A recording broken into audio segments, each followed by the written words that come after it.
Saya tiba-tiba lihat orang itu, kemudian saya bilang, "Akhi, kamu bisa bahasa Arab?" Dia bilang bisa. Orang ini bilang bahasa Arabnya juga terputus-putus gitu, kayak bukan orang yang mengerti benar. Terus dia bilang, "Saya coba saja. Saya lagi ada masalah, jemaah haji saya tidak dapat bus gini. Tolong doakan saya." Dia bilang cuma bilang begitu. Dia bilang, "Saya lihat orang itu, pemarbun itu cuma bilang kata begini, ya Allah," gitu kan. Dia cuma bilang, dia tunjuk langit, ya. Dan dia membahasakan tapi dengan bahasa yang tidak rapi dalam bahasa Arab, mudahkan urusan orang ini. Orang ini yang sampaikan ceramah bilang, "Demi Allah," orang itu cuma bilang itu langsung dia pergi dari masjid. Saya setelah itu sambil diam coba mengaminkan, lalu saya kejar, tidak lihat orang itu, tidak tahu di mana lagi. Dia sudah pergi ke satu tempat.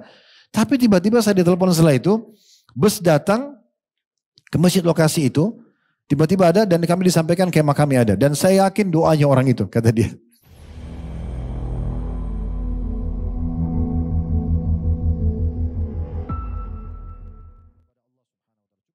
Teman-teman sekalian tentang masalah karamah, ya. Kelebihan yang Allah berikan kepada hamba-hamba tertentu, tadi saya bilang karena kebersihan hatinya, fikirannya dengan tauhid kepada Allah SWT. Tentu ini tidak kita minta, ya. Dia datang sendiri dan sifatnya bermacam-macam. Tetapi yang paling standar sekali dan itu termasuk karamah yang mulia sekali adalah istiqomah di atas kebenaran. Itu karamah. Itu ulama mengatakan siapa yang istiqomah di atas kebenaran, antum bisa tiap hari selalu saja kontrol makanan, minuman, pergaulan, pendapatan yang halal. Antum setiap ada perintah azan sholat, jaga diri ketaatan dan jauh dari kemaksiatan, itu sudah karamah namanya. Itu karamah. Tidak semua orang dikasih. Berapa banyak orang istiqomah, setahun habis itu rusak. Futur lagi, kan gitu. Jauh lagi dari agama. 2 tahun, 3 tahun baru kembali lagi. Mungkin dia meninggal di masa itu. Kita tidak tahu. Maka itu termasuk karamah yang luar biasa.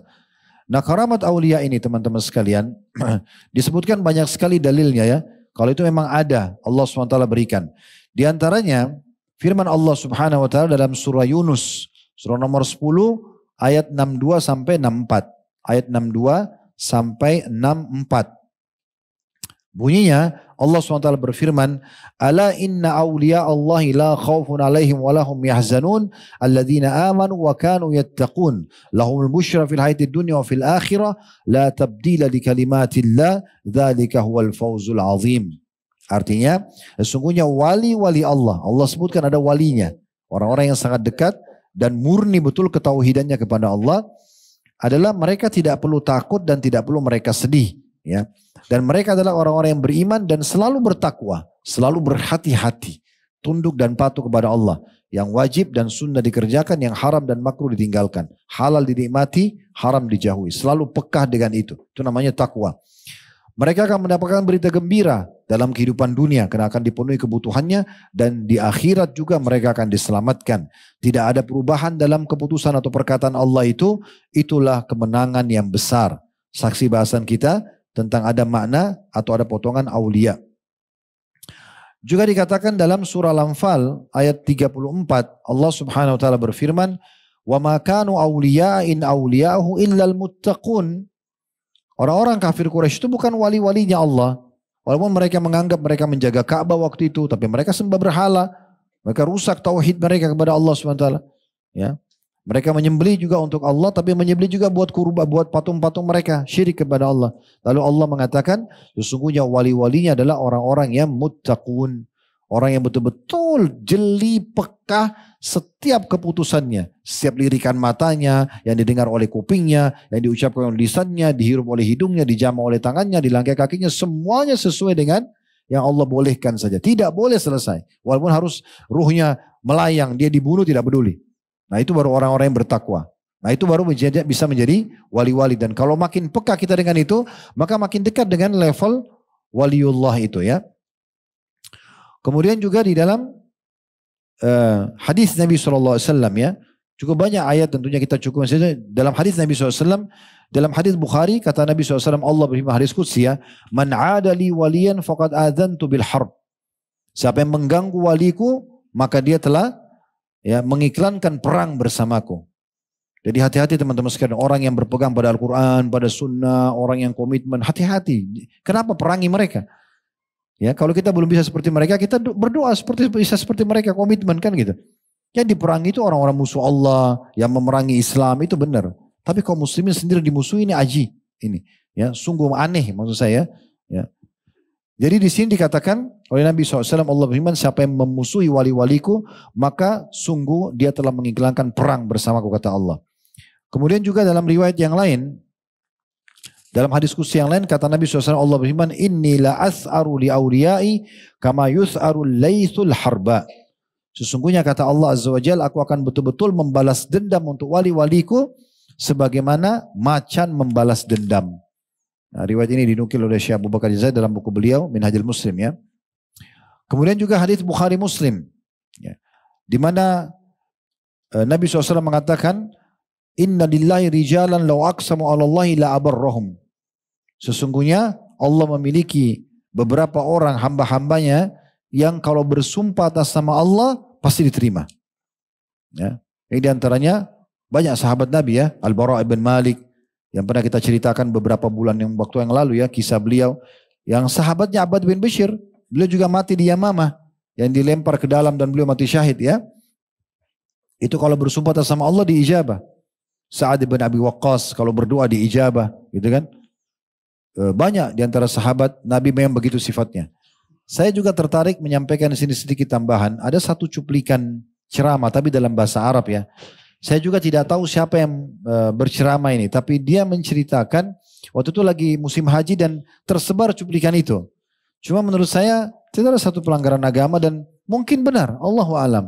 Karena dari ceritanya masih masuk akal gitu ya. Orang itu mengatakan, saya pernah masuk ke Saudi dan ternyata Allah takdirkan kami tidak mendapatkan bus. Busnya tidak datang. Kami tidak mendapatkan fasilitas ini dan itu gitu ya. Lalu ditelepon juga tidak ada kemah buat kami. Padahal ini semua sudah dibayar gitu ya. Lalu kemudian saya bingung, tidak tahu harus berbuat apa. Saya harus bilang apa sama jemaah saya. Kemungkinan orang ini mungkin ustadz yang pemilik travel atau apa. Dia menceritakan begitu. Dari lahjanya, dari cara dia, dialek bahasanya itu sepertinya orang Maroko ya. Orang-orang dari Afrika Utara, Maroko, Tunis itu. Tapi dia bilang begitu. Dia bilang, lalu kemudian di Jeddah, karena waktu sholat masuk, saya pun mampir ke satu masjid, saya ajak jemaah saya, kita sholat saya dulu. Lalu saya tidak tahu harus bilang apa lagi sama jemaah saya, tinggal siapkan makan siang, bus tidak ada, musim haji sudah masuk, kita harus segera menuju ke Arafah atau di Mina. Lalu kemudian dia bilang selepas sholat, saya lihat ada satu orang marbot masjid. Marbot masjid. Dari Bangladesh, dia sebutkan gitu negaranya. Maaf saya sebutkan karena dia bilang begitu. Biasanya memang di Saudi itu yang bersih-bersih masjid, yang bersih-bersih jalan itu satu dari Bangladesh semua. Mereka punya akad dengan pemerintah Saudi ya. Sehingga kita lihat di Masjid Haram semua itu kan yang bersihkan kan mereka memang ya. Karena ada akad dengan perusahaan. Intinya begitu. Ya ini mungkin Allah kasih kemuliaan tersendiri, entah apa hikmahnya gitu kan. Kenapa bukan orang kita atau orang negeri lain. Tapi itu satu hal yang luar biasa. Mereka tiap hari bersihkan Masjid Nabawi, Masjid Haram Mekah. Dan banyak masjid-masjid besar di Saudi, jalan-jalan itu mereka memang bersihkan. Tapi kata orang ini begini. Saya tiba-tiba lihat orang itu, kemudian saya bilang, akhi, kamu bisa bahasa Arab? Dia bilang bisa. Orang ini bilang, bahasa Arabnya juga terputus-putus gitu. Kayak bukan orang yang mengerti benar. Terus dia bilang, saya coba saja. Saya lagi ada masalah, jemaah haji saya tidak dapat bus gini. Tolong doakan saya. Dia bilang cuma bilang begitu. Dia bilang, saya lihat orang itu, pemarbun itu cuma kata begini. Ya Allah gitu kan. Dia cuma bilang, dia tunjuk langit. Ya. Dan dia membahasakan tapi dengan bahasa yang tidak rapi dalam bahasa Arab. Mudahkan urusan orang ini. Orang ini yang sampaikan ceramah bilang, demi Allah. Orang itu cuma bilang itu langsung dia pergi dari masjid. Saya setelah itu sambil diam coba mengaminkan. Lalu saya kejar tidak lihat orang itu. Tidak tahu di mana lagi. Dia sudah pergi ke satu tempat. Tapi tiba-tiba saya ditelepon setelah itu. Bus datang ke masjid lokasi itu, tiba-tiba ada dan kami disampaikan kemah kami ada. Dan saya yakin doanya orang itu, kata dia. Ya, ada saja orang, subhanallah. Dia bersumpah atas sama Allah dan diijabah, itu bukan mustahil. Dan ini karena kedekatannya diri kepada Allah subhanahu wa ta'ala. Cukup banyak contoh dalam masalah ini ya. Begitu juga dengan hadis Nabi SAW. Nanti akan kita kasih contoh-contohnya masalah itu ya. Hadis Nabi SAW yang lain hadis Bukhari. Laqad kana fima qablakum minal umami muhaddithun. Fa in yaku fi ummati ahadun fa innahu Umar. Dulu umat-umat sebelum kalian ada orang yang kalau ngomong benar. Allah benarkan langsung Allah jadikan apa yang dia ucapkan. Dan kalau itu ada pada umatku, maka pastikan dia adalah Umar. Dia adalah Umar. Dan dinukillah oleh para ulama, ya. Di antaranya mereka mengatakan ada belasan ayat Al-Quran yang turun itu sesuai dengan apa yang Umar sampaikan. Ya, di antaranya waktu Nabi SAW mau mensolati jenazahnya Abdullah bin Abi Salul, pemimpin orang munafik, Umar melarangnya, gitu kan? Dan Allah turunkan ayat setelah itu memang menegur Nabi SAW, dilarang untuk mensolati orang munafik. Tentang tawanan Badr, bagaimana tawanan Badr waktu itu, Nabi SAW musyawarah dengan para sahabat, kita apakan nih orang-orang tawanan Badr. Abu Bakar saja orang yang sangat luar biasa imannya mengatakan apa? Ya Rasulullah, peperangan pertama kita biarkan saja, gitu kan? Maksudnya kita maafkan aja mereka. Kalaupun mau disuruh tebus, suruh keluarga yang tebus, tapi kita maafkan, mungkin bisa jadi dakwah buat mereka. Semua sahabat rata-rata hampir setuju dengan pendapat Abu Bakar. Begitu ditanya Umar, Umar bilang, ya Rasulullah, ini perang pertama dalam Islam. Mereka membenci kita, 13 tahun perangnya kita di Mekah. Mereka kebetulan saja kalah ini. Kalau mereka benar, mereka bisa habisin kita. Maka kita harus berikan pelajaran.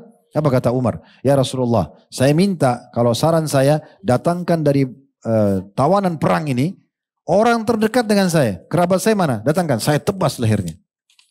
Datangkan orang terdekat Abu Bakar, suruh Abu Bakar tebas. Semua masing-masing bunuh keluarganya sendiri. Supaya mereka jadi pelajaran, mereka tidak berani sama kita gitu.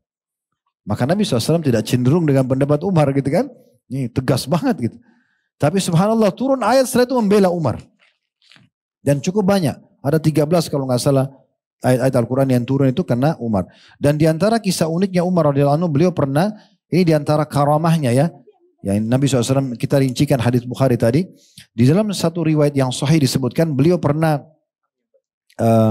di mimbar, tiba-tiba beliau bilang, lagi khutbah, lalu beliau bilang, wahai batalion pasukanku, naiklah kalian ke atas gunung, naik ke atas gunung. Orang semua dengar khutbah ini bingung. Umar bicara sama siapa? Dia bukan bicara tentang masalah peperangan waktu itu, tapi dia bilang, wahai batalion pasukanku naik ke atas gunung. Dia ulangi sampai 3-4 kali gitu. Habis itu Umar lanjutin khutbahnya lagi. Setelah beberapa waktu, berapa bulan setelah itu pulanglah pasukan yang Umar kirim, gitu kan? Lalu mereka menceritakan, sungguh kami ya beberapa waktu sedang berhadapan sama musuh di negeri Persia, kami terdesak di sebuah tempat, kami nggak tahu harus buat apa. Belakang kami musuh, depan kami musuh, gitu kan? Maka kami mendengarkan suara Umar mengatakan, wahai pasukanku naiklah ke gunung. Maka kami pun naik ke gunung dan kami bisa menang setelah itu. Kuasa Allah SWT. Dan itu dinukil tentang kelebihan beliau radhiyallahu anhu. Itu disebutkan dalam Al-Lalakai dalam kitab beliau Karamatil Aulia di halaman 120 sampai 122. Begitu juga teman-teman sekarang kalau rincian cukup banyak seperti Imran bin Husain radhiyallahu anhu pernah diberikan salam oleh malaikat, itu dalam hadis Imam Ahmad ini pernah kita bahas ya. Imran bin Husain yang pernah sakit, kemudian karena dia sakit akhirnya dia sering mendengarkan salamnya malaikat yang datang mengucapkan pada dia, dan setelah dia sembuh salam itu hilang gitu ya. Maka dia berharap penyakitnya tidak disembuhkan. Ini pernah kita tablik akbar berhubungan dengan masalah itu. Kemudian juga Salman Al-Farisi dan Abu Darda radhiyallahu anhuma, dua sahabat yang saling mencintai karena Allah. Salman Al-Farisi dan Abu Darda. Mereka pernah makan dan mereka mendengarkan tasbih makanan. Ada tasbih yang keluar muji Allah dari makanan tersebut.